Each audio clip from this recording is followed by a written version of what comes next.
Franco M, uma pergunta. Em quanto tempo uma mulher deve ir ao ginecologista? Quer dizer, qual é o momento que ela deve A procurar um mulher, ginecologista? a primeira vez, né? A primeira consulta. Deve ser isso. Eu É. acredito que, ou de quanto contar. Mas, enfim. É. A princípio, o primeiro momento da mulher ir ao ginecologista seria quando ela tem alguma dúvida. A gente sempre fala isso. O ginecologista não exclui o pediatra. São assistências diferentes.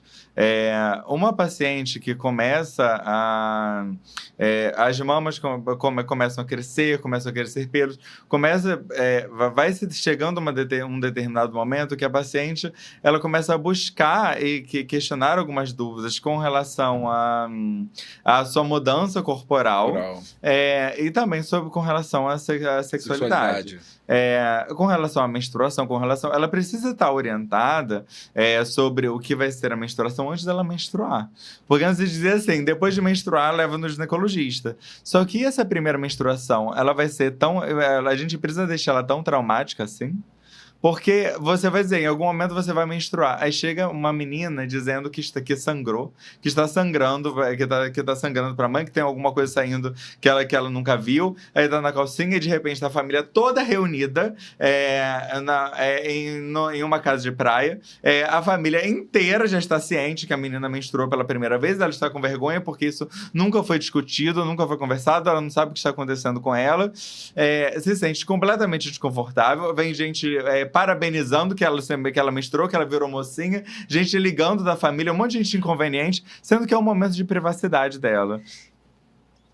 Então, quando surgem as dúvidas, quando começa a surgir qualquer dúvida, a menina precisa estar preparada. Mas isso que você está me falando me causa, não é surpresa, mas as mães geralmente não acompanham esse momento, não o antes e o depois. Por exemplo, não é a mãe que leva para o ginecologista? Sim, em geral a mãe leva para o ginecologista e a consulta é compartilhada, mas parte com a mãe, parte com a adolescente. Não, eu entendi o que você falou, eu entendi perfeitamente o que você falou, perfeitamente. Eu estou só somando a isso essa questão, porque pode ser, a gente pode falar de classe média, alta, em todas as classes as mães têm uma ligação com a filha assim, bastante próxima.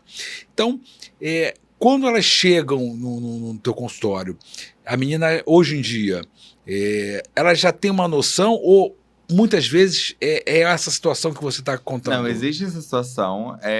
E o que acontece? Existem pacientes, existem famílias que têm medo de levar a filha ao ginecologista com medo dela iniciar precocemente a sexualidade dela porque ela foi ao ginecologista. Sendo que, na verdade, o objetivo do ginecologista não é interferir na sexualidade da vida de ninguém. Lógico. Eu sou sexólogo clínico, eu falo assim, na minha pós-graduação que a gente aprendeu a gente não traz problema onde não existe. A gente só responde e resolve o problema que existe. Então, se a paciente chega, ela diz que tem... por exemplo, uma outra história. A paciente diz, eu sinto um desconforto, eu sinto uma dor na relação. Você examina, consegue ver um ponto de gatilho, de dor, não, você trata isso. Mas a paciente que não tem queixa nenhuma, diz que a vida sexual dela é maravilhosa, e aí você não tem que perguntar a frequência, quantas vezes por semana a paciente tem relação, quantas vezes ao mês a paciente tem relação, porque isso é individual de cada casal. Um casal adequado é um casal que é feliz da forma que ele está. Seja uma vez ao mês, uma vez ao ano, seja 3 vezes na semana, 5 vezes na semana. Mas com relação à menina, existe um mito muito grande que quando ela for no ginecologista, ela estiver orientada, ela vai iniciar a vida sexual dela mais precoce. Primeiro, o que seria esse mais precoce? Porque, no fundo, nós, inclusive, tivemos uma série agora, né? Adolescência, que fala... Sim, assisti Adolescência. E que fala com relação de uma forma bem profunda de como não conhecemos os nossos adolescentes. De que como as redes sociais interferem na vida dos nossos adolescentes, que a gente não... E de forma que a gente não sabe, porque a gente... eu não sabia, porque cada coração tinha um símbolo diferente. Cada coração que cada emojizinho falava sobre coisa, eu quero 80-20, eu falei, gente, eu tô... A adolescência, eu tinha um colega analista, saudoso Dr. Carlos Saba, e ele dizia, uma das vezes que a gente estava conversando, ele dizia que a adolescência, assim, en passant, era assim, quer dizer, o adolescente, ele sai, ele entra num planeta, num mundo, fica nesse mundo ali, né, e vai descendo. E na medida que ele vai descendo, ele vai esbarrando com as questões da vida real e do que ele andou, das experiências que ele teve. Então ele começa o amadurecimento, quer dizer, a entrada. Isso a gente explicando, quer dizer, eu estou explicando com as minhas palavras, né? Claro. Mas a ideia dele é um pouco isso. Eu acho que esse filme, eu vi, quem me indicou. Peixe, não foi.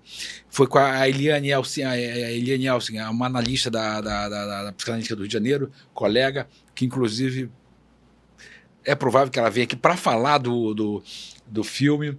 E aproveito que quinta-feira tem uma peça que ela vai debater no Teatro Vanucci. É isso, Eliane? Se você estiver por aí, você dá um... Pode dar é sobre o Homem dos Ratos. Ela vai ser a peça. Mas por que eu parei? E adolescência. Eu tô interrompendo muito ele, não, né? Tô obediente. Porque as queixas eram essas. Porra, você interrompe. Não, mas não. Tá o bom. que acontece é o seguinte: com relação à adolescência, os pais não conhecem seus adolescentes. Ponto. Isso é bem claro na série. Sim. E uma questão que existe seus filhos terão relações sexuais, ou não, mas enfim. Vão ter. Independentemente de vocês estarem orientados ou não, melhor que estejam orientados. Especialmente com relação a consentimento, especialmente com relação à proteção para infecções sexualmente transmissíveis, com relação à gravidez, mas com relação ao consentimento. Porque teve um episódio do Saia Justa que eu achei muito interessante, na época com a Mônica Martelli, que ela falou... Adoro ela. Que a Mônica, ela falou assim... eu sofri um abuso sexual e eu não sabia até hoje, até o dia de hoje. Ela falou assim, até o dia de hoje que hoje foi discutido, eu achava que era normal que na época de colégio a gente dissesse que não queria ter alguma relação, ou com um namorado, ou com coisa, e que a gente tivesse que ter a relação. E não é assim. E isso deve ser tratado desde a pediatria, porque, assim, por conta dos abusos infantis, como com o ginecologista. A gente tem que orientar... com relação ao que é consentimento, inclusive dentro de relacionamento, porque não é porque a paciente está inserida em algum relacionamento que ela é obrigada a ter qualquer tipo de relação.